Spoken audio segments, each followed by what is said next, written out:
JC, yeah. Who am I? I'm Spider-Man. Hello and welcome to the TiVoMike Show. I'm your humble host, also the greatest man on planet Earth in all of Mars. True story. I'm here with my best friend, the show's entertainment guru. Mike is now a mayor in Woonsocket, soon to be the president, and he's going to eradicate COVID. Warner. Yes. Thank you, guys. It's gone. Yeah, eradicated. There it is, just like that. Just poof, just change. All right, glory. Today we are talking the recap of Chicago Fire, and no one's running to a door. Let's do this now with our righteous recap.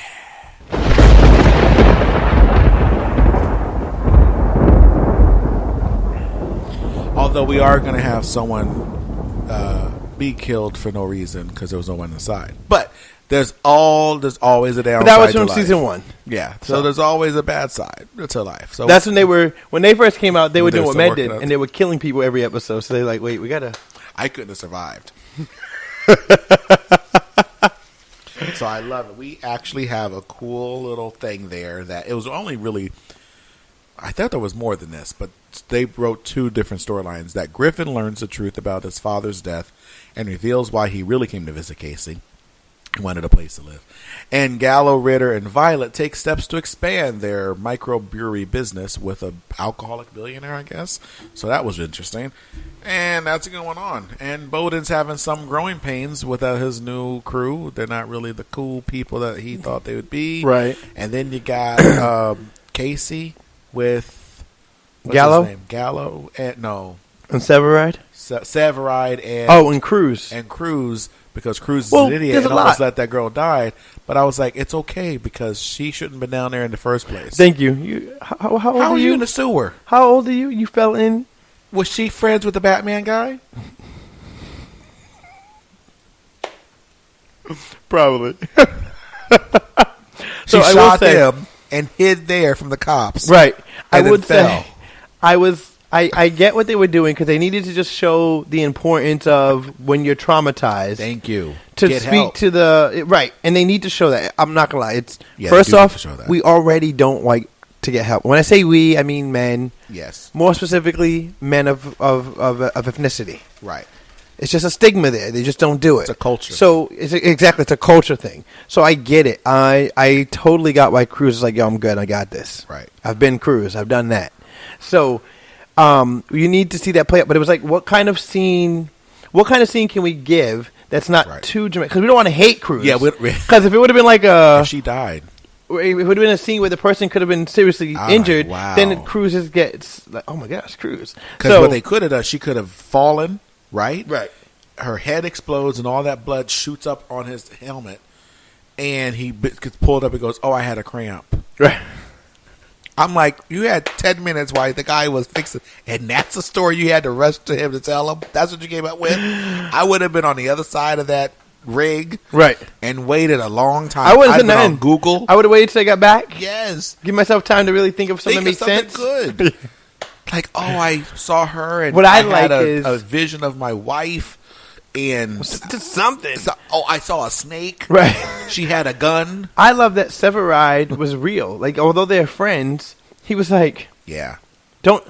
you should have known to read the Well, room first he and not just- even talk to me. Yes, but you because he did. just ignored So him. I'm not even gonna dignify your lie. Thank you. With a response. With a response. And then there was what's her name? The girlfriend for Severide? Kid. Okay, I was gonna say Lady Gaga. So Kid, when she says you need to go talk to him Right. because he can't do this alone. The guy said He had my worst thing. Sylvie was- the whole time, yeah, right. It was was going through it alone, not the thing that happened. Exactly. So I like when he just goes to his apartment and just says 4 a.m. or whatever. Well, I love it. Yeah, I love it too because I love that Kid is like, I get you're his lieutenant. So Yeah. on the field, it made sense. She goes, okay, but that was 2 days ago. Right. So Had you to need say to something. be his friend Right. and do what you do as his friend now because you talk. did the job part. Right. And well. And You did it well. and it well. Yeah. It was not dramatic. No one could tell there was That's even what- an issue. That's what was so smart. that was He didn't great. yell- yeah, but you that was need good. to now go be the friend. So I like that Severide's Yes. never been the friend. Right. I mean, Cruz is the only one who's been the friend. I mean, him and Casey are friendly, but I think that's like a plot at- convenience. Well, I think it was like an idea. The because when you first start out, you're both in charge of your rig, or he was the captain, whatever. So they had like a competition in essence. So that built a good camaraderie between the two of them. Right, because you respect each other. Right, but you didn't have that with everybody else. But we know him and Cruz are close. That's good. Because he's Cruz's best man. So, and those Cruz can run. I hate you. I mean, that's why he's the best man, because Otis isn't here. But yes. But for him to if he would have been too overly supportive or too overly like, oh man, I understand, it would have been fake. So the fact that he just went there was like, okay, I'll talk to him. And just trained him again. 4:00 in the morning, be at the demo. Which is what I love to just train. Man, just walked. I'll be there. Yes, sir. But I loved it. Can we... this is a perfect time to switch into the part of the storyline they didn't even talk about. Can we talk about Gallo? Because this is going to take us into the trio. But yes. The day Cruz gets kicked off rig for the rest of the day... timing. You come in and ask him about joining his truck. And the way I was like... And then you say, well, Severide told me it'd be a good fit.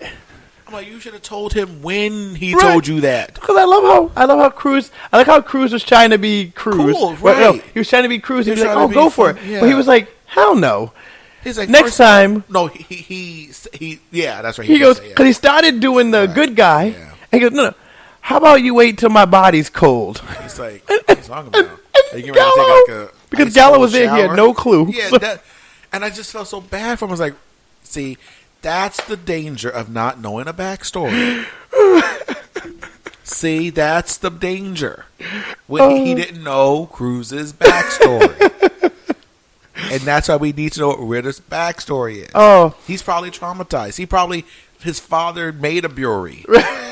But it was hilarious. I loved it. It was just a timing. And it was bad perfect timing. And of all people. Right. Well, no, what made it funny? Because remember they had that little tension because he was trying to get with Gianna and Cruz. So it was, to me, it was like a little... More of a stab. I didn't forget about you. Right. I'm still... But that's how Gallo's going to take it, not realizing he just caught him on a bad day. Yeah. I love what he had explained to them later. And he goes, I told apparently right after he had gotten... disbarred or whatever. Yeah, and like he's like, I'm like, yeah, it's bad, brother. You gotta just go make your brewery. Yeah, right. So I like how they did that. Then we get them in the brewery. Yes, and I loved first off, maybe because they let the audience determine the relationship between Gallo and Violet. Yes, and not put it in our face like they used to. Thank you. I love the three of them as friends. It's perfect. Always together, stupid, hilarious, and having a good time. And it's the levity for the episode. Right. Yes, because it comes in at the right timing. Yes. So even she said that. She goes, we can have to discuss this later because I need a distraction from what just happened. Oh. How that black guy is dead. But we'll get to that. But let's start with the humor, and then we'll go to tragedy. Yes, let's do it that way. Of all the people to kill... Couldn't do the girl that was in the sewer by herself doing something stupid. About that. I forgot all about that. How did you forget that? Because they did such a good job. That was so... Because when that happened, I was more mad at the phone ringing. We'll get to that. Yeah. So, I like that she's like, when Hermann overhears them, he goes, hold on. Y'all niggas making beer. And you don't want me distributed. You didn't come to me? The bar owner? The bar owner. Of beers? Wally's, hello. So I like how he's like... tab? Right. I'm like, how poor are these people? So I love... Well, it's not poor. Money management. You know it's not good. Oh, yeah. Money. It's Them millennials. You know how they give us that good reputation there with money. So we either come into it or we just broke all the time. Ramen. Everywhere. Or as Susie Orman says, young, fabulous, and broke. Right. Yeah. So I like how he does that whole thing. I like he goes, let me taste it. Yeah. And if it was good, we'll come up with a mutual satisfying agreement. Right. Like, good. So I like that because I'm a little wary of these deals after what happened with Cruz. Right. So I'm like, I like that was boom. Then I like how he becomes a wine connoisseur for the beer. Oh, the hops and the roast and the Herman, you read that somewhere. Thank you. But it was perfect. It was hilarious. And then he goes, here, see my guy. He's got a space for a brewery. I love that the guy was an alcoholic. Yes. I love it even more that he just took the beer from them. And that's what he wants in the deal. And left the corner. Right. And it's like, well, how can he? Well, his dad's a millionaire. Yeah, a billionaire. A billionaire. And I love how the lady comes over. So he said he likes this stuff and we need to give you a spot. He said that? How did he say it? I like how Ritter even said so. When did he? Like, that guy? But I loved it. It was funny. You know what I liked about it? It was real, and I even liked that they didn't jump right on it so much so that they're still questioning it by the end. Right. Like, yeah, but do we really want to be in bed with this kind of person? With this guy. And I say yes. This kind of person has money. He's not going to get in the way. Right. It's called business. And you give him 2 or 3 and he has a six-packs. successful beer. It's not lying. Right. But I like how his track behaviors made it questionable and not just jumping right on it, because that's what they should do. We were just talking about that last episode. To trust your instincts. Right. See, and that's the instinct says no, then no. And that's what I like, because she's like, and I hate to say this, but the women's intuition is always better than the man's. I'm going to give y'all that, because men, we one of the first ones to try to rationalize it away. We will. But 2, because we're thinking long term what we want it to be. This is movie, and I'm so mad because I didn't. But the women see it. are still more foolish. Right, but when it comes to those things, they're the ones who really get that, and they're more evil. That's why that's you why so? they're good at their instinct, because they're. Oh my gosh! You see how they talk about each other? And I'll never get this. Years ago, I was at a. Well, I don't want to say where. I'll tell you off. I don't want to blow up these people's spots. Yes, tell me so I can blow the spots. There's a group of people that there's similar blood running through our veins. And some of them were of the female persuasion. Right. Their pronouns were she and her. And they were watching this video. It was a tragedy that had happened. Some interview. It was bad. Robert. Some horrible victim. And it was the husband. And the wife, I forget what had happened. She was in a coma or she felt something. And they were interviewing the husband. It was like the news. So we're all just sitting down. You know, people kind of being rowdy. Some people are quiet. But you're now watching because it's like breaking news. And the guy is up there. And they're not focused on what happened. But it goes so long that everybody starts to get quiet to look. Oh, what's going on? So now they know. So if you would have done what they did early, they wouldn't have known better. But they waited till they knew what was going on. Watch the whole thing. The commercial comes on because now it's, I guess, enough of breaking news. They broke the news. So they keep going. And the first thing, they were like, did you see that guy's eyebrows? I'll never get it. I was just like, he lost his wife. He's crying. He's telling the world, find the whoever. Eyebrows. They are mean. They are a mean people group. Okay? They are just judgy. I'm just saying they judge each other bad. I'll give you that. You know, what's she wearing? Those heels. Who she thinks she is? She wore white to her wedding. I mean, people are mean to each other. They say some stuff. Men are like, I don't give a care what's going on. This is get work going, life. Hashtag melanin. Yeah. I'm like, come on, people. So it's hilarious. Trust the instinct with it. So the group of the 3, it's good. You got her, you got him, and then you got with no backstory. So they're all coming together to be one full person. Right. I hate you so much. I tried to let the no backstory go. I couldn't. Mostly because I do. So I'm going to do this, and I'm going to tell you about it now because I need you to hold me accountable. There's 2 articles floating around where they're interviewing Daniel Kyrie, a.k.a. Darren Ritter. Okay. I'm thinking maybe there's some off chance that we just missed an episode.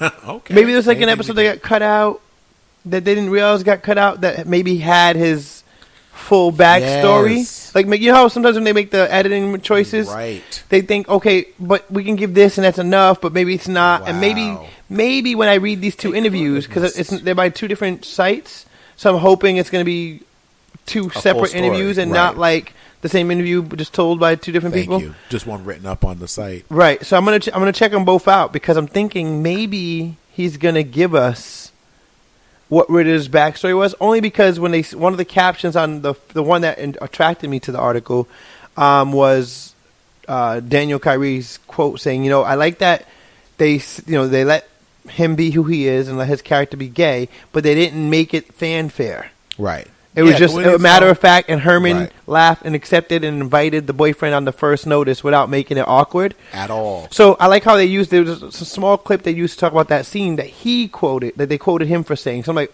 see, he gets it. But we still need a backstory. Right. So, but that's what I'm saying. So I feel like lose your mother in a but fire. I feel like we're going to get some kind of backstory that we missed because they cut it out on the editing floor. Yeah. And he's going to tell us in this interview. So I'm hoping. Yes. So I will let you know. I'm going to send my hope, and I will hold you accountable because now you're giving me hope. I saw this. I was like, oh, at the end of the please tunnel, let that be the case. And it's not an oncoming train. Right. That's good. I like that. That'd be tough. So now we have to talk about the sad story. So let's break it into two parts. So there's Sylvie talking to the new guy who already has a backstory. The new guy. So much so that the Terminator guy, who I thought was a Terminator guy, had to speak to him. So they obviously have backstory. Oh, the father. Yeah, he's the son. So the boss is a full-on backstory. My father did this, has a relationship with the Terminator guy, and all this going on. And he also burns books by mistake with glasses. And now Sylvie, this woman, won't let it go, trying to save lives. So they have that meeting. She lied to get the meeting. Right. Which I loved. I thought was amazing. She's like, no, listen. Yeah, he talks so highly of you. Yes. And then the first thing he says is, not only did I tell you, I hope we meet again. Yeah, right. But you lied to make this happen of me meeting you again. Right. She goes, correct. But moving on. Let's not dwell on it. Let's not dwell on what happened, how it happened. We're here now. My character, all that stuff. Let's just get to what's going on. Right. Let's get this program. I love that she wasn't even comfortable with it. I like that even when she was doing it, she was like, it was all doing it because of something she was passionate about. So it was like that passion was like, I have to get this in front of him. A calling, yes. So I love that she was like, as much as she was against it, yeah, sure, we'll do that. Yes. So I love that they kept it true to Sylvie. Yes. Yeah, but not still true to who she is of being passionate about something. Right. As it should be. Right. So it was a super cool storyline. I even loved his answer. I mean, he's a bozo, but I loved his answer. I loved his answer more because called him on it. It's real life. Yes. He said, well, listen. Budgets. We're already working on stuff I'm trying to change that I want to change. I don't want to bring your project in here. We don't have it. He goes, but mine will save money. I know, but right. That's not how it goes. We don't really care about saving money. We just want it to sound like we care about saving money. Right. They already have their money planned. Someone's getting some back kick. Right. With the dollars. And so I like that he said no. I even like more that he said no. She didn't just take the no. Right. She said, okay, so I heard your no, but I didn't hear your no. So let me hammer this home again. Before she left, she got like 5 no's. She was like a collector. Right. Of no's. They had a movie called The Bone Collector. She was the no collector. Right. Because she's like, no, she took her no collecting so much that as he was leaving, the Terminator was going to be out the house. Right. His sensors like, nope, somebody's still in here. What you do? I'm just slamming the stuff. Nothing's working. He was like, well, I got it to work. So, but I like how she was just venting. Right. And he happened to know. I like that. I like that. Perfect. Not only was it just venting, we haven't seen a Hermann or Mouch pep talk. It's been a little while. The one thing they do besides the comedic relief with each other and the planks and stuff is they are the mentors. So to not get that for a while was like, wait, but it also makes sense why we're not getting it because there's a lot going on too. Yeah, everybody's in transition. People, So to get it and it be with a veteran, Sylvie, and it wasn't to be nosy. It was genuinely to just give her a place to throw the frustration because Sylvie doesn't slam stuff. We knew something was up when we heard that locker slam and she said crap or whatever she said and you're like, oh wait, something's wrong. So it was like, it was great. It was nice. But then I like how he just listened. He didn't give her no solution. Nope. He said, well, listen, he didn't even tell her what he was going to do. Right. Sometimes it's just how it goes. You just keep pressing. You got this. Just go for I love it because now when it does get approved, it's not going to be, I had to go to Mouch. Right. But I love even more that Mouch went to this dude and was like, listen, you said all the right things. but what would your dad say if he was here? I know your dad. Your dad would have never said. And I like that as he said it, you could see the kid thinking like, yep. And then when he made the comment about doing what's right at whatever cost, you could even see that he grew up in his home with that saying from the father. Yes. Because when Mount said it, he was just like, don't look at me. It's like, you're right. I'm in so it's like he got checked. Yeah, and it's because what happens when you get out of your circle or you get out of your community of people, there's no one to be real with you about it at all. And Mount said, "Listen, especially I'm gonna bring the whole book. We gonna bring the Old Testament because y'all acting out. I burned it, but I still wrote it. Right. So I love that whole. It was perfect. And perfectly delivered, had the right tone. Not too aggressive. He didn't like punch there you in the was no hatred, right? Exactly. You're just a dumb person who just does some dumb stuff. You're just a penny pinching tightwad. He didn't say none of that. Nope. He goes, your father would say what? Oh, you're right. He would fight those battles. He would do what's right because it's right. Right. And I love that. And that's what it was. And then it was like, all right, well, you have a great one. Yep. I'll see you soon. Yeah, gotta go. Now that I've deposited that truth.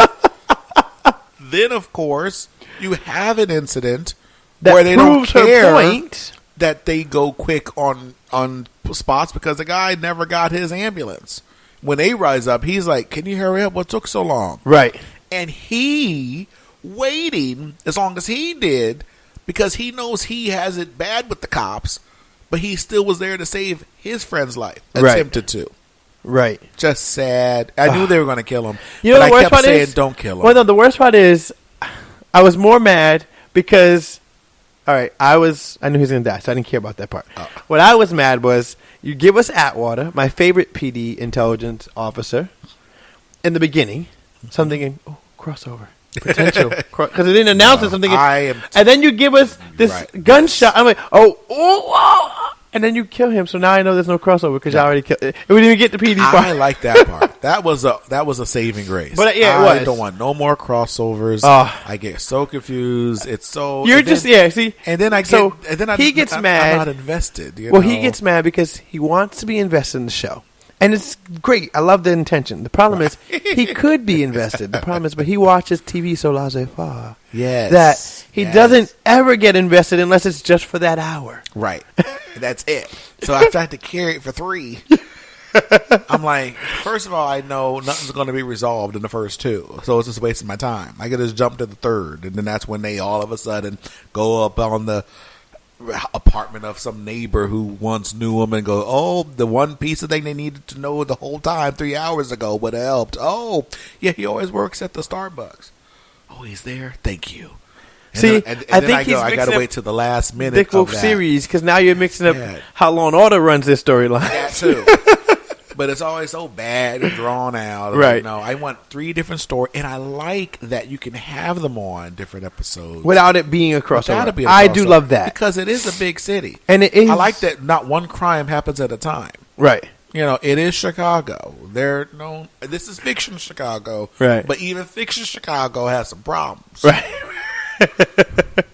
I'll give you that. But I will say the worst part about that whole scene was it wasn't even the fact that he died. It was the fact that it was bad. Yeah. It hurt me. He died with his friend. He didn't die that's what I'm saying. That's why it wasn't the thing that made me sad. Whatever he was doing. Right. His mom didn't know he was doing. Right. Well, so I hated them showing that phone ringing. But I like that he wasn't doing anything. Well, but I'm saying it's like I think he was a true innocent bystander. He was just somebody collateral damage. Even his friend didn't do anything in that moment. Right. But whatever his friend was caught up in, transcended people through. Tried to go kill him, but he killed his friend. So I like that. This is an innocent. That's what I'm saying. Like it was like a collateral damage, but it upset me more because as a parent to worry about your kid is probably like one of the worst things. So I hate when I call their phone. She knew, and they don't answer. Right, and she knew because if she was calling, remember at that time it was like the middle of the day, right? And this is I guess it's still. It was early because I remember saying, "Why wasn't they in school?" Right. Yeah, that's what I'm thinking. Was it a weekend? And maybe it could have been because they don't. The fortunate thing about these shows, they purposely don't tell us the day of the week. Yeah, they really don't. So because you couldn't figure it out because if it was during the week, Then she's calling because the school called her. Right, and it was like to around say 11 she's not o'clock or there, whatever. So right. But so if it was a Saturday, maybe like, oh, pick me up some on the way home. So, and like I said, just my thing is, if you just let the phone ring and let me imagine as the parent, it's a different feel. You Right. show You me, showed it. and Twice. then you see Twice. Sylvie Look at react it. because she's like, it tore me apart, and I love that both Sylvie and Violet were affected by it. Yes, the whole day. Traumatized. So much so that Sylvie, as much as I hate this relationship, just sees Matt, doesn't say 2 words. Right. She just lays on him and puts her head into it so she can get that out. Right. That was real. Yes. And then Because she had the Violet, weight of the world on her, just wanted to unload right. that. And then with Violet and her friends, the millennials, the trio, she says, okay, whatever we do, can we meet at your place? Yep. We can go Let's discuss the beer there. I need a distraction. Yeah, and I love... It was great. It was just so... What you do? You need to talk about beer. Talk about future. Anything. And I love that it was so real. Like, Yes. it wasn't forced. No. You didn't feel some queer scripted. tie of like, oh, and this guy that never knew died. Yes. Because it's real. He's pointing to the goosebumps. Because that's how real it get. Again, they know what they're doing. Yeah, they do. This show just goes from fire to fire to fire. That's why it's number 1 out of the 3. Yes. Absolutely, because it's why everybody watches, including Right. Lady Gaga. She's like, I really shouldn't have let him go. Maybe if I'd have gone to his house at 4:00. But sadly, no. So, in the words of Mrs. Doubtfire, I'm a hippo granny who could hip hop, bebop, dance till you drop, and yo make a wicked cup of cool.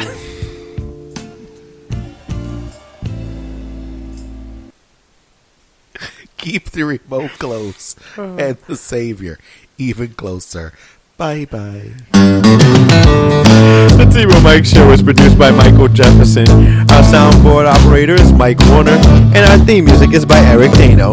A special thanks to our family and friends. And to you, our great listeners.